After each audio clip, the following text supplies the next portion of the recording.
the Easy Trick channel for the computer science students and as well as those students who learn something new in the computer science field.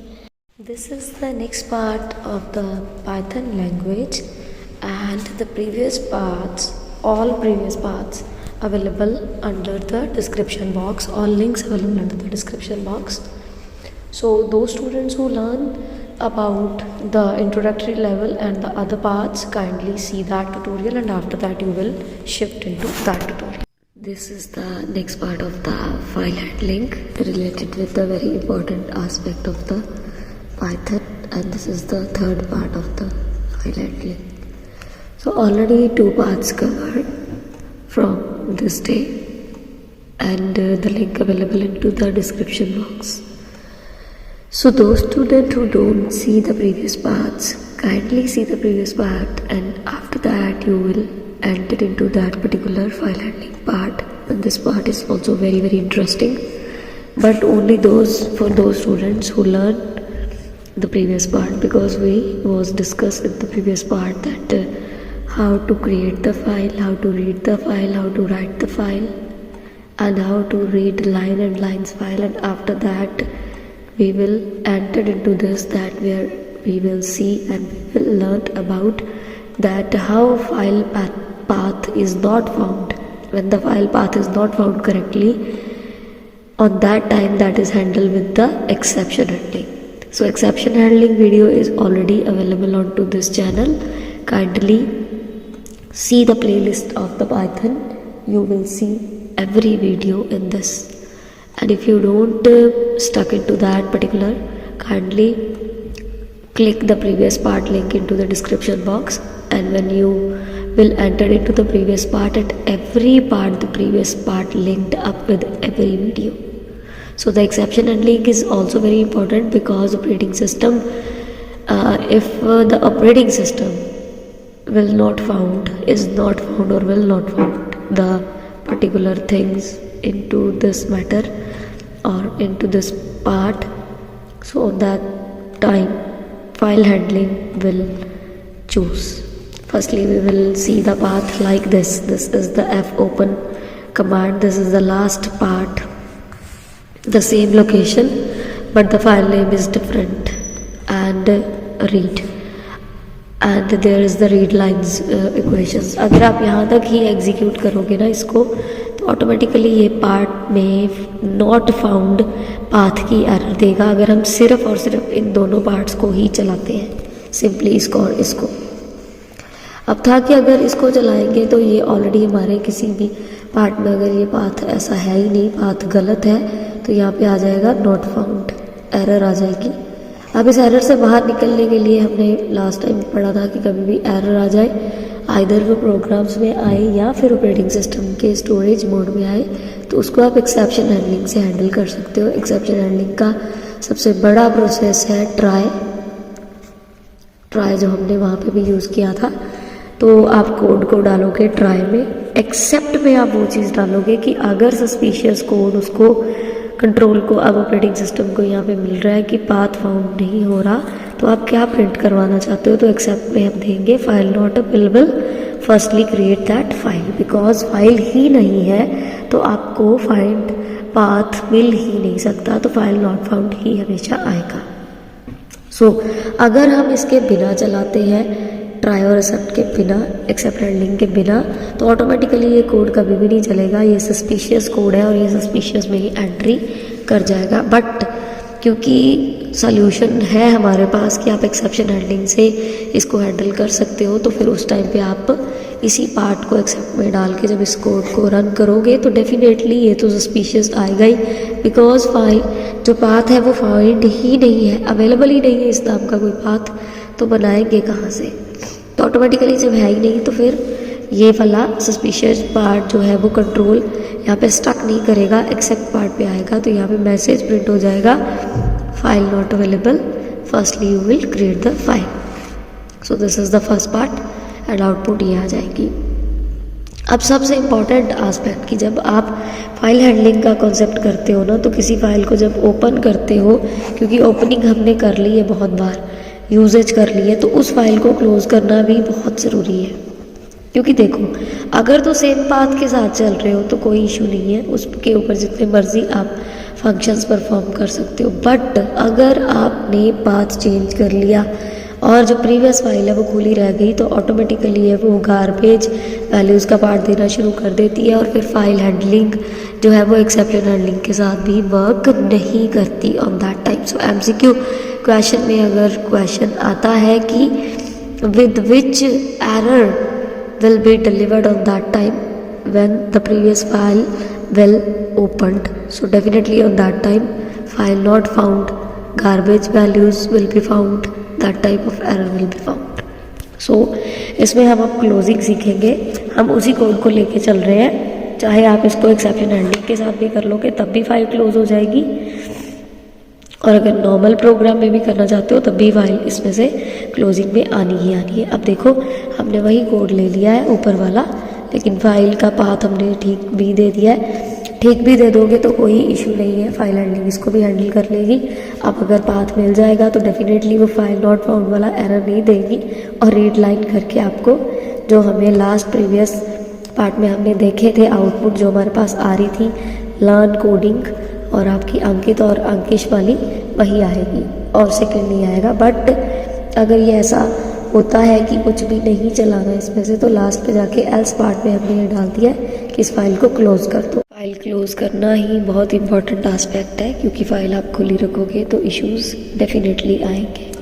सो कभी भी file open करो, create करो, read करो, right करो, कोई भी operation चलाओ तो ये ऑपरेशन हमेशा चला देना, ज़रूरी नहीं एल्स पार्ट में ही चलाना है। इफ़ चला के आप उसको ऑटोमेटिकली कोड को उस पर डाल के भी चला सकते हो, डायरेक्टली भी इसको क्लोज कर सकते हो किसी भी प्रोग्राम में। सो इन द नेक्स्ट पार्ट हम लास्ट वाला प्रिटेंड करते हैं पाइथन का टॉपिक, दैट इज़ द कि कैसे हम कॉपी करते हैं content from one file to another file, जैसे उसकी एक बैकअप रेडी हो जाए या एक डुप्लीकेट फाइल रेडी हो जाए। ठीक है, जो हम सेव और सेव एज में भी करते हैं ना, जो एक सेव ऑप्शन होती है, सेव एज ऑप्शन होती है, save as with the things available into this particular part कि आपको इसको भी एंट्री देनी होती है। देखिए सेम कोड ही हम चला रहे हैं। इसको जब हमें करना है ना ऑटोमेटिकली थोड़ा ध्यान रखना है कि जब आपको इसको सिंप्लीफाई करना है कि कोड को कॉपी कर रहे हो, कॉपी करते टाइम आपको ये ध्यान रखना है कि विद ओपन करना है। ये फंक्शन लिया है कि विद ओपन आपको फंक्शन डालना पड़ेगा और एक आर्गुमेंट पास ऑन करना पड़ेगा, जैसे हमने इसको किया एज F2 और हम कॉपी करने लगे हैं। इसमें ये फाइल नहीं बनने लगी है, सेम पाथ पे ही ऑलरेडी इस फाइल में कंटेंट है, ये हमने लास्ट पार्ट में भी देखे, इसमें देखें। और आपको बताइए कि जब डालनी है तो इसका मोड हमें देना पड़ेगा राइट। इसका तो कोई मोड देने की ज़रूरत नहीं है क्योंकि इसमें से वो ले रहा है पार्ट, बट ओपन करके चॉइस किसको देने वाला है, इस पाथ को इसमें से। तो यहाँ पे आप file name on the spot दोगे with the mode, but the argument जो है वो डिफरेंट अलाइस जैसे करते हैं ना हम डेटाबेस में अलाइस पास ऑन करते हैं, ये आर्गुमेंट भी नहीं बोल सकते, ये अलाइस है एक्चुअली जो हम इसको दे रहे हैं। एफ को जैसे देते हैं ना, एफ नहीं यूज़ किया हमने तो उसको एक अलाइस पार्ट दे रहे हैं यहाँ पे, क्योंकि हमने पीछे भी देखा कि अगर जब राइट ऑपरेशन चलाना है तो कॉलन देना कंपलसरी होता है कि कॉलन से उसको एक रेफरेंस जाती है कि आप कुछ एंट्री देने वाले हो। सो यहाँ पे हमने फॉर लूप लगाई है कि for I in F2 means कि लोकेशन में जो F2 में ऑलरेडी ही अवेलेबल है वो राइट कर दे F3 में, F3 dot write operation into the I, जो इसको आई में मिलेगा वन बाय वन। क्योंकि देखो कोड ज़्यादा है, जैसे लर्न कोडिंग अंकित अंकिश, इतना बड़ा उसका रिटर्न आउट मटेरियल है, कंटेंट आप लास्ट वीडियोस में देखिएगा ना, तो उसमें फिर ये वन बाय वन लूप में जब एंटर हो जाएगा from the first character to till last character तक, ये ऑटोमेटिकली आपके करेक्टर्स को उठा लेगा तो उसको कॉपी कर देगा। इसके बाद हमने ये चलाया भी एक्सेप्शन हैंडलिंग के थ्रू है, चलाते जाओगे तो कोई एक्सेप्शन हैंडलिंग इशू क्रिएट नहीं करती, क्योंकि अगर उसने इसको राइट डाउन करना है आप इसके बिना भी चला सकते हो, इसके बिना भी चला सकते हो, डायरेक्टली भी चला सकते हो, इसके साथ भी चला सकते हो, कोई इशू नहीं आएगा। अगर उसको पाथ नहीं मिलेगा, इन केस कुछ गलत है, आप कॉपी करने बैठ गए हो, तो ये वाला पार्ट चलाएगा और उसके बाद ये इसको क्लोज कर देगा। तो ऑटोमेटिकली अब हमारी जो वैल्यूज़ आएंगी वो, और जब हम इसको चलाएंगे तो पहले ही हमारे ए डॉट जो txt की अपनी आउटपुट है कि जो लर्न कोडिंग एंड वो जो पर्टिकुलर पार्ट था अंकित एंड अंकेश, ये दोनों भी आ जाएंगे और सेम पार्ट जो है वो बी डॉट टेक्स्ट वाली फाइल में भी कॉपी होके हमें सेम आउटपुट दे देगा, क्योंकि हमने इसकी कॉपी ही उठाई है। तो इसमें हमने ये देख लिया है कि कॉपी कंटेंट कैसे करना है। कॉपी भी पता चल गया कि लोकेशन से ऑपरेटिंग सिस्टम में भी कैसे कॉपी करते हैं। अब है कि जो ऑपरेटिंग सिस्टम में परमानेंटली फाइल्स चली जाती है वो डिलीट तो होती नहीं है, बट उसको हमें पर्टिकुलरली अगर परमानेंटली अब डिलीट भी करना है तो इसको प्रोग्रामिंग के थ्रू कैसे करेंगे, वो हम सबसे लास्ट पार्ट देख रहे हैं पाइथन का अब, with the deletion to delete file from the disk or operating system. So in this part सबसे पहले आपको फाइल इंपोर्ट करवानी है ऑपरेटिंग सिस्टम से, क्योंकि इंपोर्ट करवाना बहुत ज़्यादा ज़रूरी है। अगर आप इंपोर्ट नहीं करवाओगे तो ऑपरेटिंग सिस्टम कहाँ से अपनी फाइल लेगा। और जब आप इंपोर्ट करवा लोगे तो यहाँ पे हमें इफ़ स्टेटमेंट लगानी पड़ेगी कि if operating system dot path exist, अगर पाथ एग्जिस्ट करता है तो, ये वाला पाथ हम वही ले रहे हैं जो सबसे पहले हमने चलाया था, तो ऑपरेटिंग सिस्टम डॉट रिमूव, तो इसको ऑटोमेटिकली जो है वो ऑपरेटिंग सिस्टम जो है रिमूव करे अपने पाथ में से। ठीक है, अब एक्सेप्शन हैंडलिंग भी साथ में नहीं चल रही है, डायरेक्टली चल रही है इफ एल्स के साथ, कि अगर उसको ये फाइल मिल जाती है, क्योंकि it's the permanent path, already हम इस पर काम कर चुके हैं, पाथ एग्जिस्ट करता है तो वो इसी पाथ को कंप्लीट हमें सेम लिखना पड़ेगा, फिर रिमूव करेगा। इन केस कि अगर पाथ आपने कुछ भी गलत दे दिया, कॉपी गलत कर लिया, कॉपी करना है हमेशा पाथ फोल्डर से, गलत कर दिया तो फिर वो एल्स पार्ट में फाइल नॉट अवेलेबल दे देगा। और अगर पाथ बिल्कुल ठीक है आप कर रहे हो तो यहाँ पे मैसेज आ जाएगा डेटा डिलीटेड सक्सेसफुली। अगर आप इसको नहीं भी लगाते ना then it's okay, if the path is correct then definitely file will be deleted permanently and removing from the operating system. और आपको प्रॉपरली दिख जाएगा कि डेटा जो है वो डिलीटेड हो गया है successfully. And this is the last operation of the file handling and the last tutorial of the Python programming. Hope so you all really like that, all the tutorials. If you like that, kindly comment into the comment box, and if you have any type of query and think that the channel is very helpful, kindly comment into the comment box and like all the tutorials, share with your family, friends and relatives so all will grab the good knowledge.